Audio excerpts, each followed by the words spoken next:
aset fisiknya apa. Kemudian berkutat pada masalah utama. Kalau berbasis kekuatan membayangkan masa depan, kita mau masa depannya seperti apa. Kemudian mengidentifikasi kebutuhan dan kekurangan. Kalau berbasis masalah, kita identifikasi kekurangan apa, kebutuhannya apa gitu. Tapi kalau aset, kita berpikir tentang kesuksesan yang telah diraih. Apa saja sih kita sudah mencapai apa, prestasinya apa. Itu berbasis kekuatan. Kemudian fokus mencari bantuan dari sponsor. Yuk kita ajukan proposal kalau berbasis masalah. Ajukan proposal bersama sendiri. Nah itu berbasis masalah. Kalau berbasis kekuatan, kita organisasikan kompetensi dan sumber daya yang ada. Orang tua, kita kolaborasi dengan orang tua. Kemudian kalau gurunya kita kolaborasi juga dengan guru. Nah, kemudian selanjutnya merancang program atau proyek untuk menyelesaikan masalah. Sedangkan yang berbasis kekuatan itu merancang rencana berdasarkan visi dan kekuatan yang kita miliki. Sebenarnya sebenarnya sudah seperti kemarin kegiatan kenaikan kelas sama lulusan itu sudah diserahkan ke orang tua. Itu sebenarnya sudah kolaborasi dengan orang tua itu sudah paradigma berbasis kekuatan. Bahwa kita memiliki orang tua sebagai modal manusia atau sumber daya. Kemudian kalau berbasis masalah yang terakhir itu adalah mengatur kelompok yang dapat melaksanakan proyek. Sedangkan yang berbasis kekuatan melaksanakan rencana aksi yang sudah diprogramkan. Ini perbedaan berbasis kekuatan dan berbasis masalah. Lalu modal itu apa saja sih? Yang pertama adalah modal manusia. Manusia itu terdiri dari sumber daya, gurunya, siswanya, masyarakatnya, orang tuanya. Ini adalah manusia. Kemudian modal sosial ini berupa asosiasi. Kalau misalkan ada memang kelompok atau organisasi yang berhubungan dengan sekolah, ini modal sosialnya. Kita identifikasi nanti. Ini fisik yang dimiliki sekolah ini apa sih fisiknya, modal fisiknya. Nanti kita identifikasi. Kemudian lingkungan alam itu sekitarnya. Kita itu berada di lingkungan alam seperti apa. Nah, ini adalah modal lingkungan alam. Kemudian modal finansial yaitu keuangan yang dimiliki oleh sekolah. Seperti kemarin berarti ada BOS, itu memang ada. Atau kolaborasi dengan orang tua seperti kemarin ada sumbangan dan sebagainya. Nah, ini adalah modal finansial. Kemudian ada modal politik. Nah, modal politik ini kita itu kebijakannya berhubungan dengan apa? Apakah kebijakan komite, kebijakan kepala sekolah, ini adalah modal politik.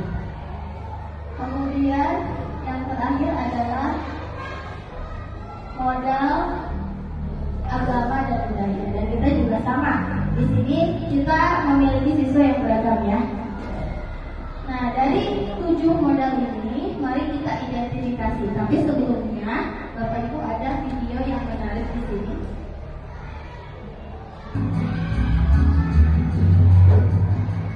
Baik, Bapak Ibu sekalian, pagi ini saya sengaja mengundang Bapak Ibu di sini karena ada hal yang harus dipersiapkan. Tentunya sebentar lagi kita akan melaksanakan sekolah. Tapi saya merasa optimis kalau kita bisa melaksanakan. Bagaimana Bapak Ibu sekalian? Bu, kalau kita meminta bantuan dari wali murid, kayaknya agak susah Bu. Tahun kemarin mereka tidak mau untuk menyumbang uang. Iya sih.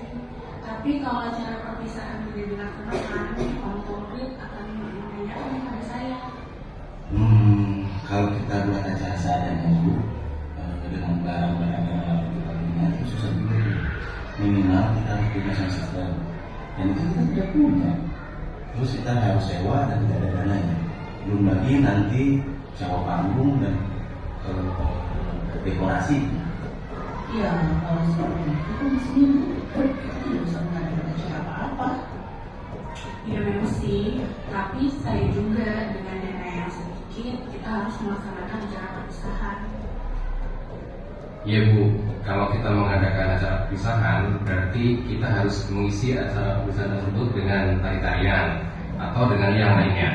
dan tidak harus melatih murid kita untuk tampil nanti di acara perpisahan. Kalau saya pribadi tidak sanggup, Bu, waktunya terlalu mepet. Saya setuju. Kecil membutuhkan dana dan waktu. Kemudian latihan berkali-kali. Apalagi sekarang kondisinya waktu kita sangat mepet. Baiklah, kalau begitu kita putuskan tahun ini kita tidak mengadakan acara perpisahan sekolah, kecuali jika kita mendapatkan dana yang besar atau ada dana bos yang bisa kita gunakan untuk acara perpisahan ini. Nah, itu adalah pemikiran berbasis kekurangan. Jadi yang energinya tidak ini sudah tidak ada yang bilang nggak usah dilakukan dan sebagainya. Itu paradigma berpikir berbasis kekurangan. Nah, sekarang kita bedakan dengan paradigma berbasis kekuatan.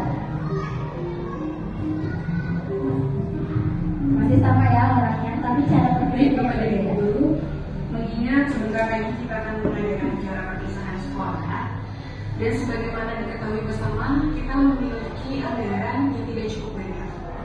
Bagaimana kalau kita menggunakan apa yang ada dan apa yang bisa kita lakukan agar acara perpisahan berkesan untuk anak-anak murid kita? Iya, Bu, kita bisa membuat acara perpisahan sesuai dengan kemampuan kita. Misalnya kita bisa meminjam aula kecamatan. Kebetulan ada orang tua wali murid kelas 6 sebagai pengurusnya. Nanti saya akan tanya bagaimana prosedur untuk meminjam aula itu. Boleh juga tuh Pak, bagaimana dengan dekorasi dan panggung? Oh, untuk kebutuhan itu sudah saya catatkan sini, Bu. Yang pertama itu untuk panggung, nanti kita bisa menggunakan meja-meja kelas kita susun jadi panggung bisa. Nah, untuk aula itu kalau Pak Puji bisa, Bu, pinjam mau dekat sekolah itu lebih mudah, Bu. Jadi anak kelas 6 bisa kita minta bantuan mengangkat meja-meja itu ke aula. Nah, terus yang ketiga untuk dekorasi sama hiasan bunga, kita bisa pinjam ke guru-guru yang lain, atau kalau kurang kita bisa pinjam ke orang mahasiswa. Terus pita itu ada, Bu, anak-anak kita yang bikin pita untuk keterampilan, itu bisa kita gunakan. Nah, untuk balon itu kebetulan, Bu, tahun lalu kan masih ada sisa, jadi kita bisa gunakan balon itu tambah dekorasi acara ini. Saya juga begitu, Bu. Untuk kostum, bagaimana kalau kita menggunakan seragam anak yang ada. Kemudian hiasan bunganya kita bisa menggunakan tapi yang untuk teman-temannya dan bisa kita Perbedaan dua pandangan yang berbeda. Berpikir berbasis kekurangan dengan berpikir berbasis aset. Jadi auranya beda ya, negatif terus. Fokus kekurangan kita apa? Tapi kalau kita berpikir yang berbasis aset, kita selalu positif dan optimis. Dan akhirnya berjalan dengan lancar. Nah, mungkin itu Bapak Ibu dari saya. Sekarang kita buka sesi sharing. Silakan kita identifikasi modal apa saja yang dimiliki oleh sekolah. Barangkali mulai dari Bapak.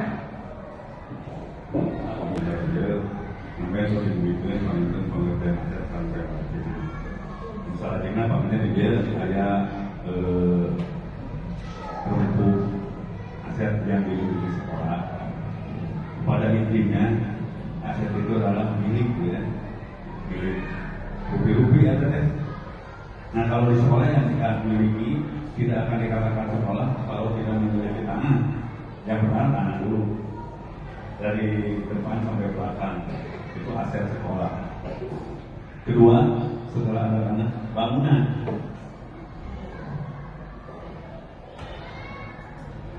Yang ketiga, setelah ada bangunannya harus ada peralatan. Banyak sekali peralatan, mulai dari mebel, alat elektronik seperti laptop, Chromebook, printer. Nah, untuk kegiatan yang berhubungan dengan belajar mengajar harus ada papan tulisnya, harus ada kursinya. Itu semua adalah merupakan aset yang dimiliki sekolah. Masih banyak sebetulnya yang termasuk aset. Dan ini yang dibahas sekarang ini yang berhubungan dengan ada wujudnya lah. Namanya ayam wujudnya teh aset bisa dipindah bisa diperjualbelikan gitu ya. Kan sudah kayak asal anu bisa diperjualbelikan. Ya harusnya gitu. Seperti tadi dijelaskan ayat 7-nya. Tadi anu yang berhubungan dengan fisiknya ya, yang ada wujudnya, yang ada bisa diperjualbelikan, dan ada yang menggunakannya seperti buku, itu juga banyak. Yang dimiliki itu buku itu untuk satu orang saja harus memiliki buku dari kelas 4 sampai kelas 6 itu minimal 12. Tema ada 9, tema matematika, tema penjas, agama, dan satu lagi bahasa Sunda. Menurutnya itu saja dulu yang bisa disampaikan, nanti bisa disambung. Kalau itu mau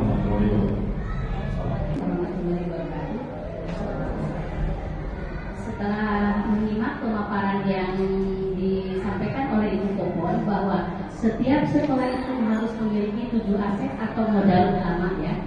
Nah, setelah saya perhatikan bahwa di Sukaraja 1 itu untuk modal manusia yang paling pertama itu ya, bahwa di SD Sukaraja itu gurunya alhamdulillah sudah sertifikasi semua sebanyak 10 orang yang untuk PNS, sehingga di mana dalam pembelajarannya itu sudah profesional, di mana semuanya tampak dalam pengajaran itu terlihat pembelajaran yang berpusat pada siswa, juga yang sifatnya inovatif.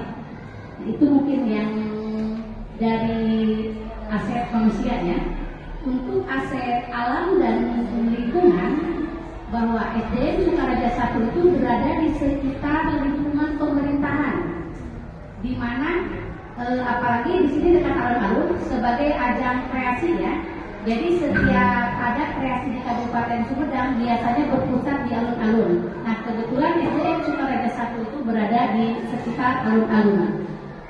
Kemudian yang ketiga, melihat dari aset sosial budaya, bahwa SDN Sukaraja itu siswanya itu terdiri dari berbeda suku ya. Nah, ada suku Sunda, ada suku Jawa, dan suku Batak. Nah, sehingga keragaman itu mungkin menjadi aset untuk Sukaraja 1. Mungkin dari saya cukup sekian. Assalamualaikum warahmatullahi wabarakatuh. Terima kasih atas waktunya. Saya cuma mau menambahkan aset yang kita miliki di SD Sukaraja 1 adalah tentang manusianya, anak-anaknya yang begitu disiplin, terus anak-anaknya itu yang begitu kreatif, berprestasi. Itu adalah merupakan aset dari sekolah selain guru yang membimbing itu. Tanpa anak yang aktif atau berperilaku yang baik atau disiplin, apa yang kita bimbing tidak akan ada yang berarti. Ditambah lagi dengan orang tua yang begitu mendukung apa yang ada program di sekolah, orang tua selalu siap untuk mendukung demi prestasi sekolah SD Sukaraja. Mungkin itu yang saya tanyakan. Assalamualaikum warahmatullahi wabarakatuh. Terima kasih ya orang tua untuk selalu kolaborasi, wah luar biasa. Jadi bisa disimpulkan bahwa aset Sukaraja 1 sebenarnya sudah mencakup semuanya ya, dari manusia tadi sumber daya manusianya yang pertama gurunya yang sudah bersertifikasi, kemudian orang tua siswanya yang selalu berkolaborasi, siap kapanpun dan dimanapun, bagaimanapun orang tua selalu kolaborasi dengan kita. Kemudian yang paling penting adalah tadi yang dikatakan sama Monika, yaitu muridnya yang aktif, kreatif gitu ya. Tadi juga disinggung sama Bu Jati bahwa gurunya sudah melakukan pembelajaran yang berpusat pada muridnya. Itu luar biasa, sesuai dengan tujuan pendidikan yang disampaikan oleh Ki Hajar Dewantara. Kemudian untuk sosial dan budaya tadi, bahwa kita berada di lingkungan pusat pemerintahan, terutama alun-alun yang menjadi pusat kesenian daerah, itu menjadi aset kita juga karena kita berada di sekitar lingkungan alun-alun. Kemudian fisik tadi yang diutarakan sama Bapak, banyak aset fisik yang dimiliki dimiliki oleh Sukaraja, dari mulai perlengkapan, gedung, peralatan itu sudah kita sudah kuat dalam aset fisik. Kemudian untuk finansial kita juga memiliki dana bos dan juga support kolaborasi dari orang tua. Orang tua memang luar biasa di sini kolaborasinya. Nah, mungkin itu saja Bapak Ibu untuk identifikasi aset kali ini. Terima kasih untuk waktunya, untuk kepada orang tua, murid juga, Bapak Ibu guru dan Bapak Kepala Sekolah untuk waktunya. Kita simpulkan saja bahwa setiap sekolah itu memiliki aset yang terlihat dan tidak terlihat. Kita tidak hanya berfokus pada yang terlihat saja, tapi mari kita gali aset-aset yang tidak terlihat. Saya tutup dengan ucapan hamdalah, alhamdulillahirobbilalamin. Wassalamualaikum warahmatullahi wabarakatuh.